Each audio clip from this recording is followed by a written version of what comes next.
Welcome into ATL Day Ones with Jarvis and Tenitra. Coming up on today's show, the Braves avoided a sweep. Yay. And it is sundress season, but it's also rank 'em season. And I don't like where the Falcons are ranked. And last but not least, and for the culture, a very familiar name is out here saving lives. We'll talk about it right here on ATL Day Ones. Let's go. This is ATL Day Ones, part of Locked On Sports Atlanta. And it starts now.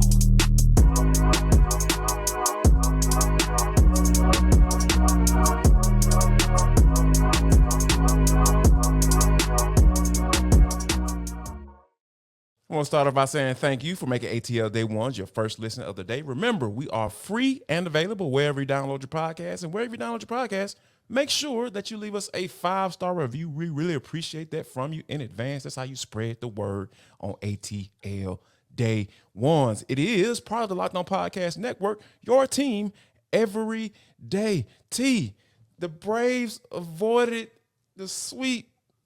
But the only thing about that is that they avoided a sweep from the worst team in Major League Baseball last night, thanks to some power displayed by our little nephew cousin, Ozzie Albies getting it done, putting some runs on the board last night. Obviously, Jared Schuster doing his thing, being solid, giving us a solid 5 innings last night.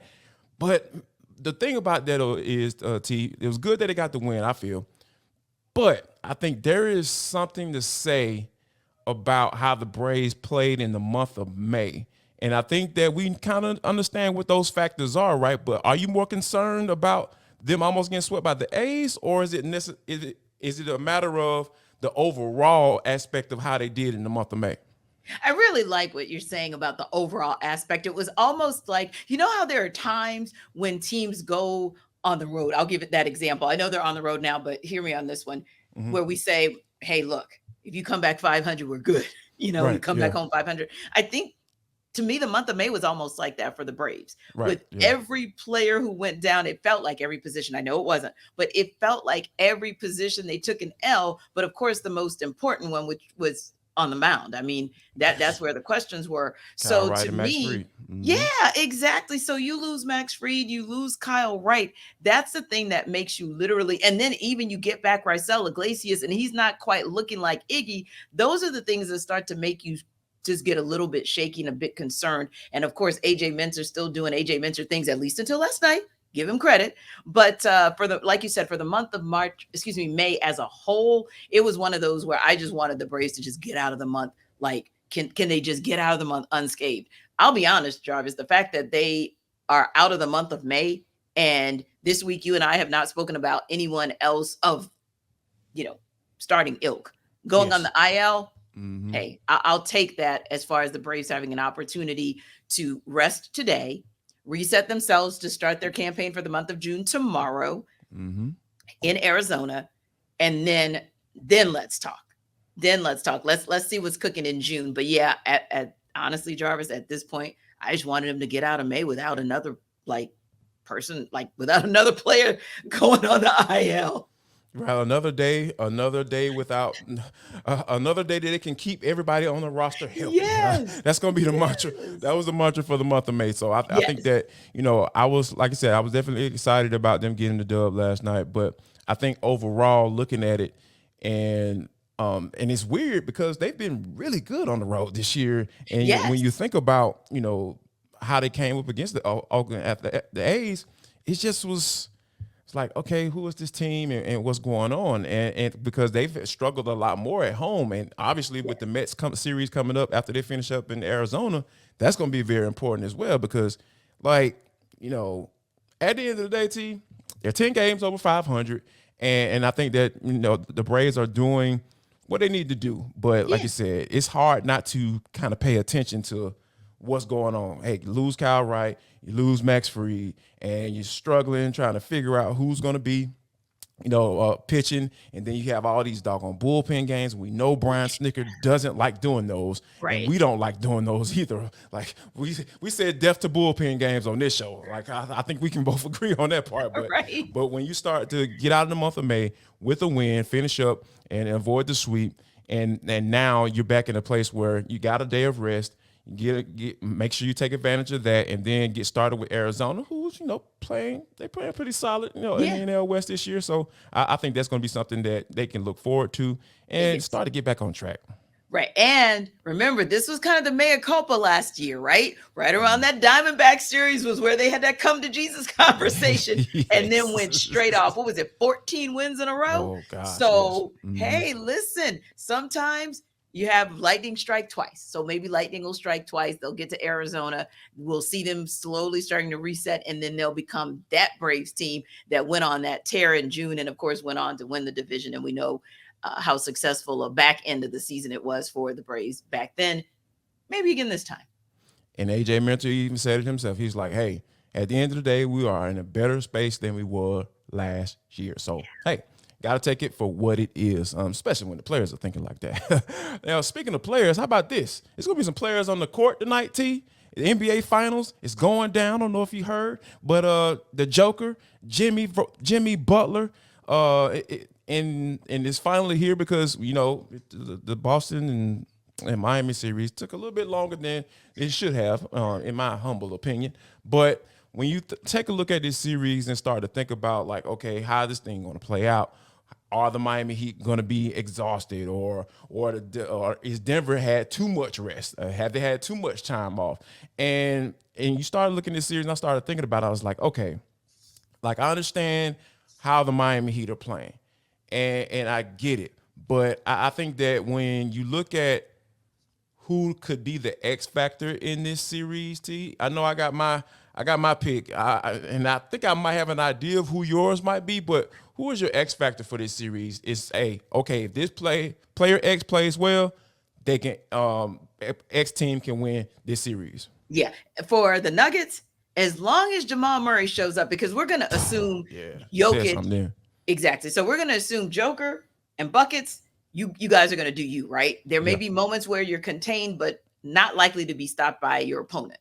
So it's that second guy, Jamal Murray. If he shows up, Nuggets win this thing.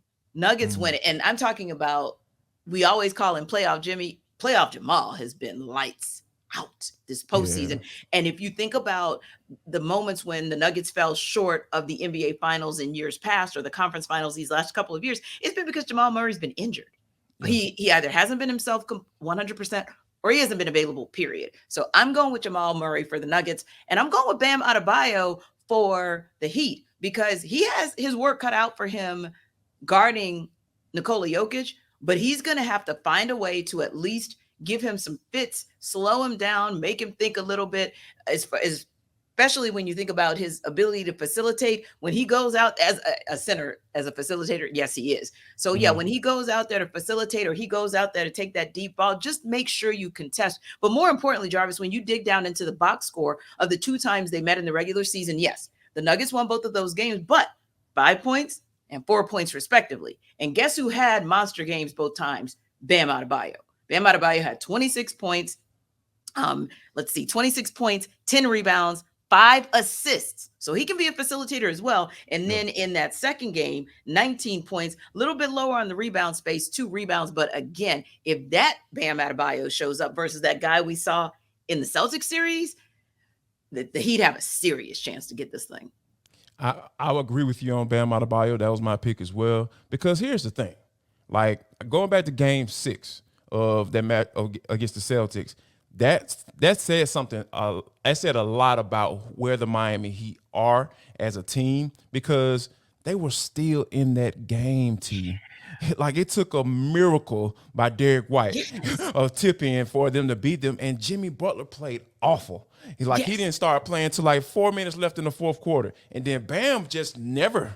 He just he wasn't there. Like, he was there in mind, but definitely not in spirit when it comes to actually playing some basketball. So I think the X factor for the Heat, if Bam plays like you just mentioned, like he has played against them in the past, I think this is going to be an excellent series.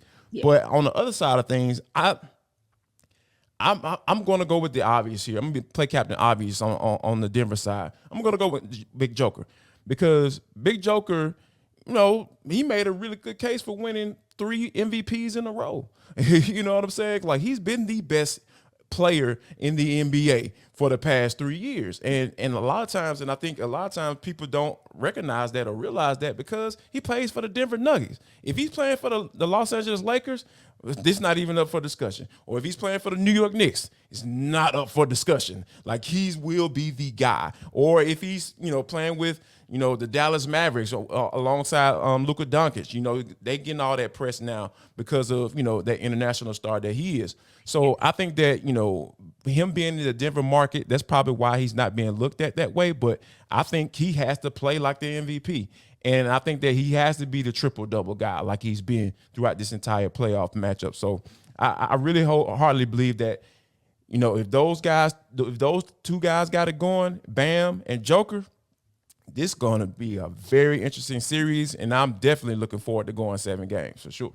Yeah, and it's a battle of the different centers, right? Because Nikola Jokic, even with all of his trickery, he still has a body that's kind of a throwback to a big man, whereas Bam is more of like that modern day kind of forward center, if you will. But yeah, and then you look at it and you're like, if the Nuggets beat the Heat, you already called it, which is if they beat them, then we don't have this conversation about whether or not Nikola Jokic is the best player in the world, in the world of basketball.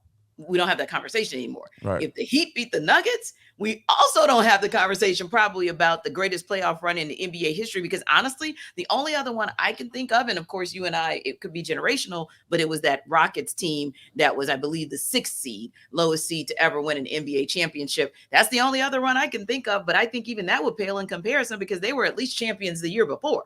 This, right, yeah. If the Heat pull this off, Jarvis, man, this is the stuff legends are made of. Right. It's like we haven't even seen since the New York Knicks and AC make it to the finals, period. Right. So for them to pull this off, that would be Jimmy got to start being in those conversations. I ain't going to say what those conversations are, but you know exactly what I'm talking about. Yes, Speaking sir. of conversations, how about this? There have been some conversations about the Falcons having the worst offseason in the NFL. What the hell?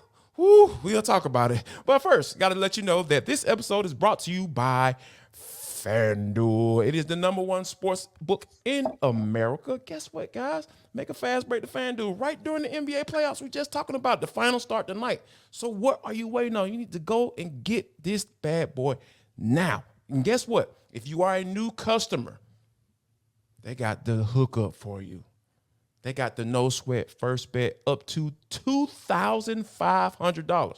Yes, you heard that correctly. $2,500.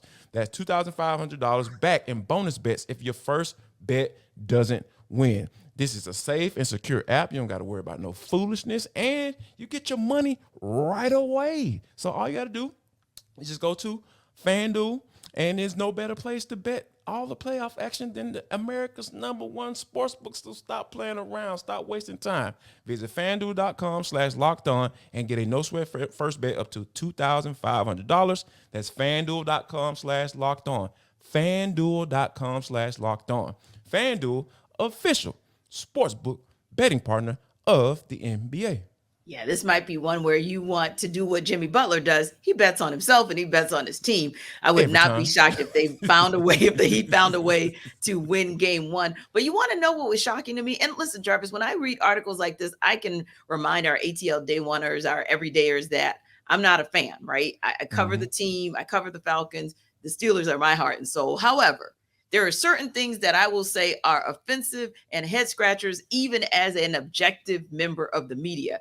And when you look at ranking the best and worst 2023 NFL off seasons and which teams, did it well or didn't do it well, and you have the audacity and unmitigated gall to call the Falcons out at 26 out of 32 teams. So you're basically saying, ESPN writer, that only 6 teams had a worse offseason than the Falcons. I need to understand that. Now, I'll give you some pieces to that, Jarvis, so you can react with a little bit of knowledge, right? And even our everydayers, if you guys want to drop some comments in the comment section like you always do when you watch us on YouTube, do that. Or even when you're downloading the podcast and you guys want to DM us, you see our Twitter handles right there. Let us know your thoughts. Now, here's what they say went right, Jarvis.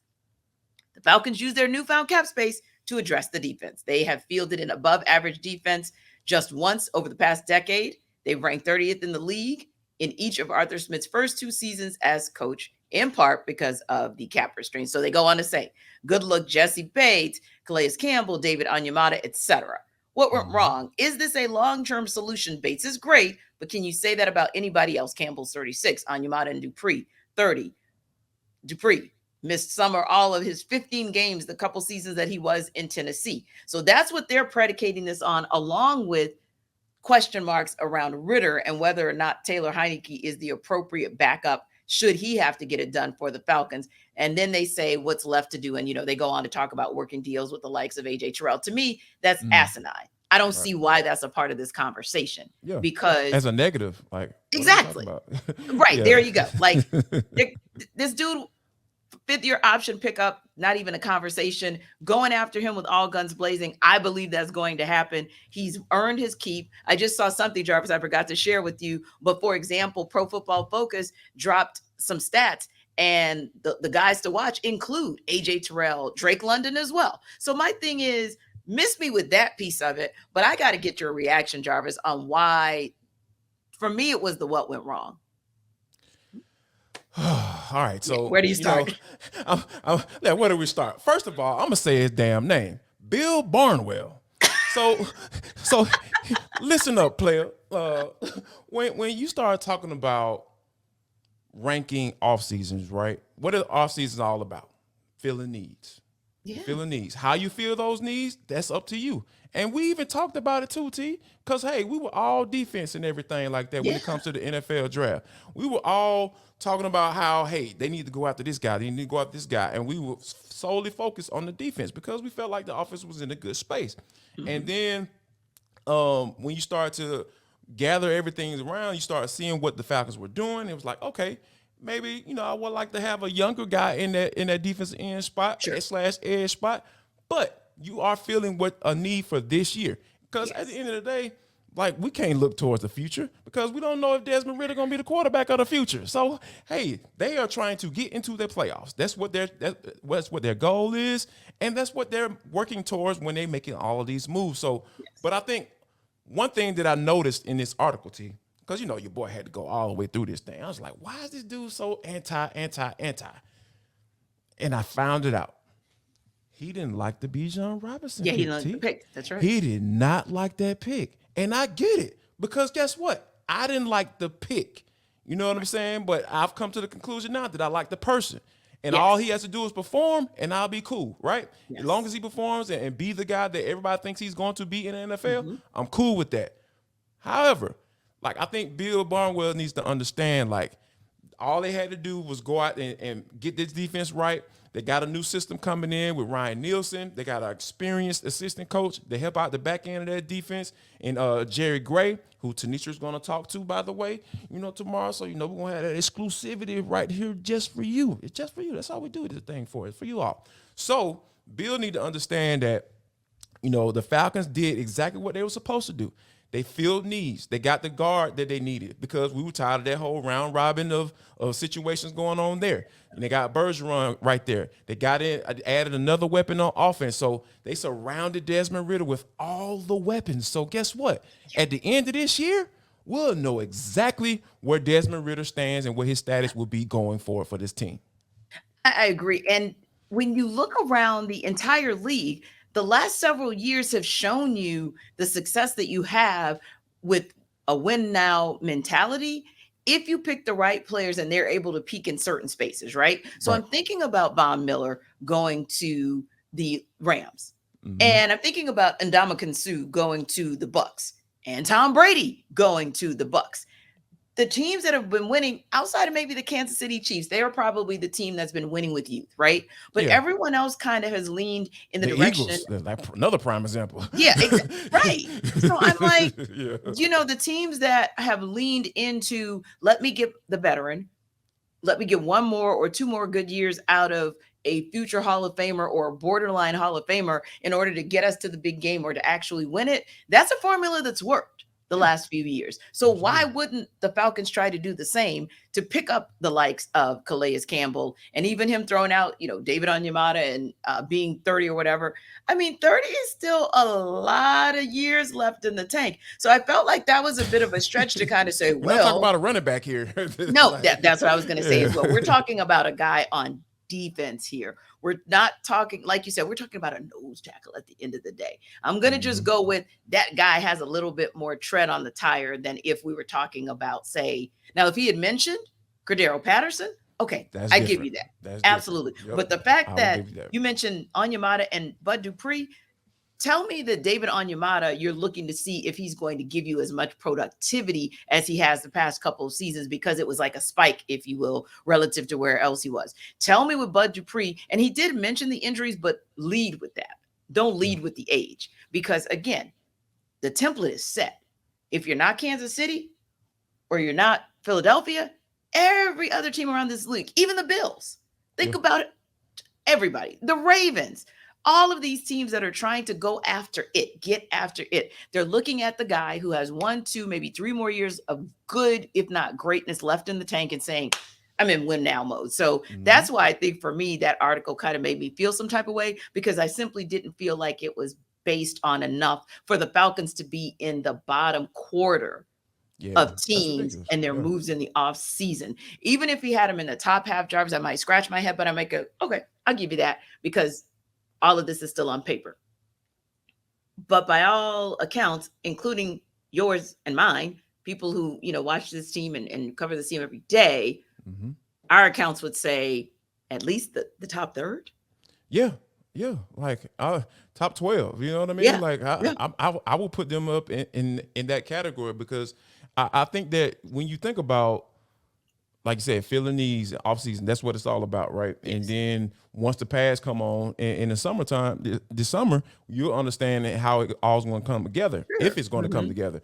And to be honest with you, like, let's keep it funky here. Like, we all know, we covered this team for quite some time, and we understand why there is, there was a reason why we felt like the Falcons should have gone defense, right? But yes. Hey, the doggone head coach is the offensive coordinator. You know what I mean? He's an offensive-minded guy. And they've drafted 3 pass catchers in the last 3 drafts since they've been here as a regime. So guess what? If they want to stack the deck on offense, I don't care. All they got to do is just go out and execute. And I feel like Arthur Smith can do that. So, when you're playing with a lead, we've seen this movie before, right? We've seen it work.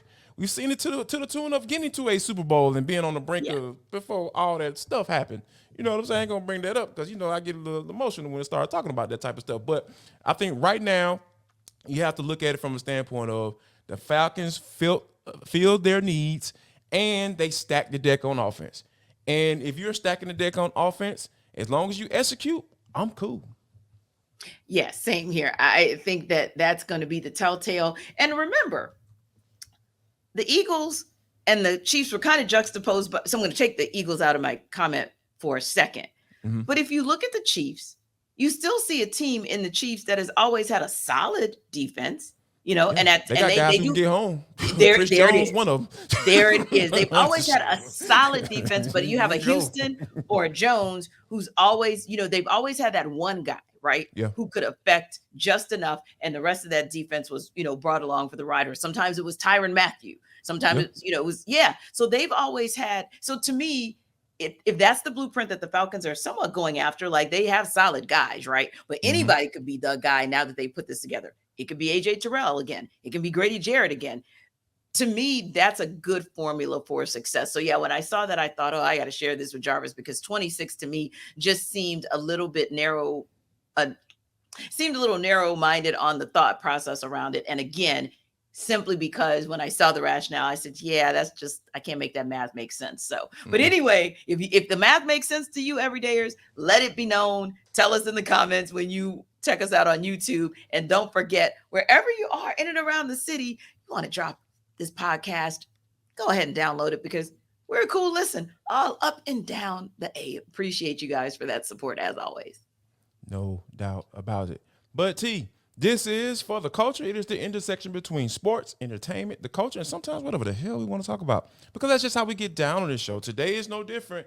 Our guy, our main man, Raheem Morris. As you know, he was the interim head coach for the Falcons, defensive coordinator, and he was doggone wide receiver coach as well. He had a lot of roles when he was here down in Atlanta, the city of Atlanta. Probably one of the coolest guys you'll ever meet. Like, he's a real one.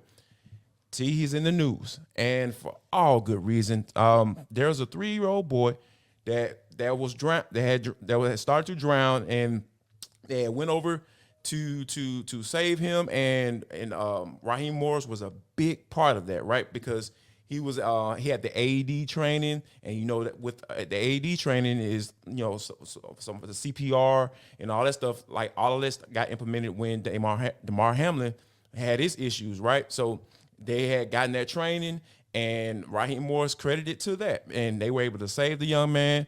And while the doctor was there, and Raheem Morris was a big part of helping him throughout that process, helping the doctor throughout the process.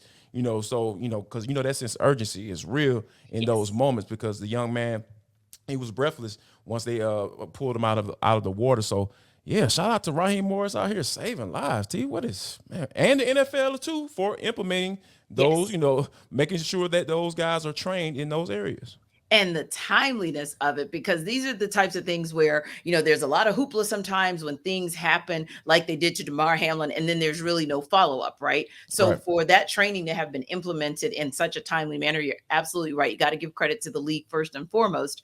But also, this so speaks of who Raheem Morris is. My favorite thing to say about him was, hey, he's the only coach that calls me by name. Of course, that's before Marquise. Hey, Coach Marquise, how you doing? Yeah. So, I appreciate Coach Ra for that. But I say that only to say it's because he had an innate ability to connect with each and every media person individually, each and every one of his players individually, with the coaches individually. And I can only imagine in his mind in that moment, that was the most important person in the entire space. That kid, to save that person. And that's just the spirit that he has. It's amazing to me. And so when I saw it, I smiled, but I said, not shocked. I would expect nothing less of Coach Morris because of what we were able to see in our time of covering him while he was with the Falcons. So shout out to you, Coach Raw, my man. Yeah. All right. Another thing that I'm not surprised about, T, how about this? Uncle Shay, Shannon Sharpe, is leaving Undisputed. His last show will be after the NBA Finals comes to a conclusion, and he will no longer be aside Skip Bayless. Like I said, I'm not shocked by this because Skip Bayless is a guy that I used to admire, but as I got into this industry and started working my way and building up my, my thought processes and how to attack shows from day to day, I started to lose a lot of respect for him, and I don't have any at this point because the man didn't treat that man right. The guy that he allegedly fought for to get on that show, he did not treat him with the respect that he deserves, and I'm so glad that Uncle Shay is getting up out of there. Yeah, and I think that the word you used, and you didn't use it in this context, but I'm going to take the word anyway and put it in context, attack.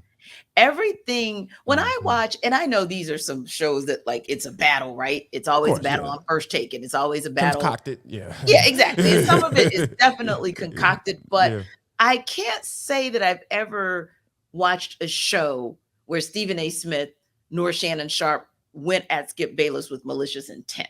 I never walked away feeling like they ever went at their co-host that way or disrespected his humanity or his manhood. Yeah. I can name so many instances, and I don't even watch the show that often because of that very reason. Indeed. So many instances where I was like, are you respecting your co-host's manhood, Skip Bayless? Are you respecting his humanity? Why is this feeling like a personal attack? And not just on him, but certain players.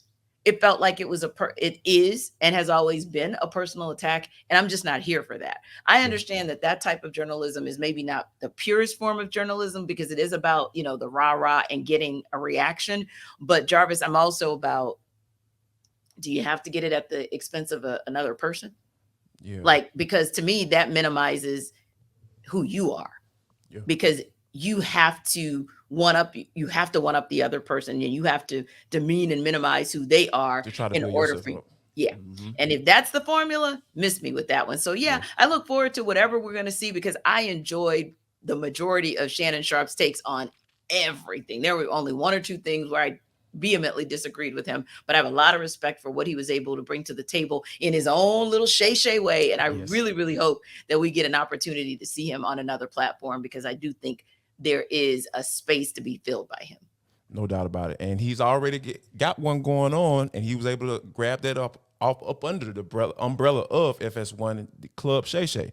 Yes, over I do a like million followers, subscribers on YouTube. You guys, you know, I need to see him. I need to see him on the big screen too. Yes, Like, no doubt. He deserves to be on there. Shay Shay back absolutely. on TV with the podcast as a piece of that, I think would be a wonderful look for him. Absolutely. And we thank you guys for, making ATL Day Ones your first listen of the day. And also remember, you guys go and like and subscribe to our YouTube channel. We're up over 7,000 subscribers. Guys, because of you all. We appreciate you all. We appreciate you. Come on now. It's all because of you. So all we ask you to do, like anybody that listen each and every day and you haven't subscribed to our YouTube channel, go ahead and check this out. And also, if you are downloading us each and every day, go ahead and leave us a 5-star review. That's how the word gets out about ATL Day Ones. Go ahead and spread the good news, about this show. We appreciate you guys in advance for all of that. And also, coming up tomorrow on the show, guys, mention mini camps, OTAs, all that stuff is going down. Let me check you out. Our own Tenitra Batiste will get a chance to talk to one of the assistant coaches that you need to hear from. I promise you, it'll be on the audio side. So make sure you guys be on the lookout for that.